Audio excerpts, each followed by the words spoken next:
বৌদি, খাটে ঘুমাচ্ছিল না, তার নিচে শুয়েছিলাম। কোনো ব্যাপার না, ব্রেকফাস্ট রেডি হয়ে গেছে, তুমি ফ্রেশ হয়ে বাইরে আসো, আর তুমিও আসো। ঠিক আছে।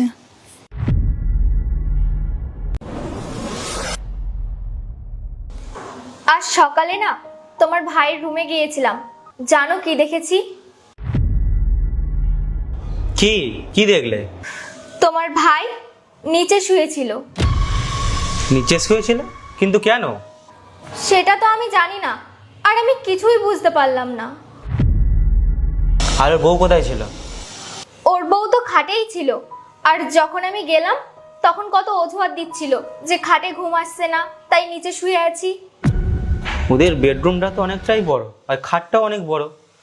আর আমি যতদূর ওকে চিনি, ও তো নিচে শুতে পছন্দও করে না। আমার মনে হয় না ওদের দুজনের সম্পর্কের মধ্যে কোনো সমস্যা চলছে। হতে পারে। তুমি তো ওর বড় দাদা, তুমি একটু কথা বলে দেখো না। ঠিক আছে, আমি অফিস থেকে আসার সময় সাথে কথা বলছি।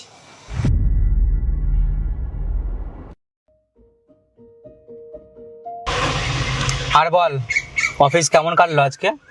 ভালো দাদা। তোকে একটা কথা জিজ্ঞাসা করব? হ্যাঁ দাদা, বলো।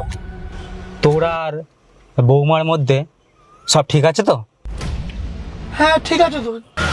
দেখ, আমি তোর বড় দাদা, তুই আমার কাছে কিছু লোকাস না। আজকে সকালে যখন বৌদি তোর ঘরে গেছিল, তখন তো দেখলো তোকে নিচে শুয়ে থাকতে।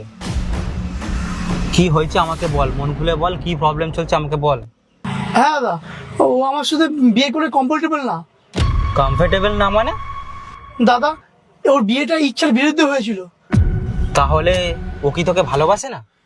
সেটা তুমি ওর কাছে জিজ্ঞাসা করো। ঠিক আছে, এখন তোমাদের দুজনের মধ্যে যেই পরিস্থিতিটা তৈরি হয়েছে, তার দুটোই সমাধান আছে। প্রথম সমাধান, তোমরা সারা জীবনের জন্য সম্পর্কটা শেষ করে দাও। কিন্তু মনে রাখবে, এই সম্পর্কটা যদি শেষ করো, সারা জীবন একটা দাগ থেকে যাবে যে তোমরা প্রথম বিয়েতে সফল হওনি। আর এই দাগ কিন্তু না তুমি বয়ে বেড়াতে পারবে, না তোমার ফ্যামিলি। আর এর জন্য যতটা আফসোস তোমাদের হবে, তার থেকেও বেশি আফসোস আমার হবে। আর দ্বিতীয় সমাধান, তুমি আমাদেরকে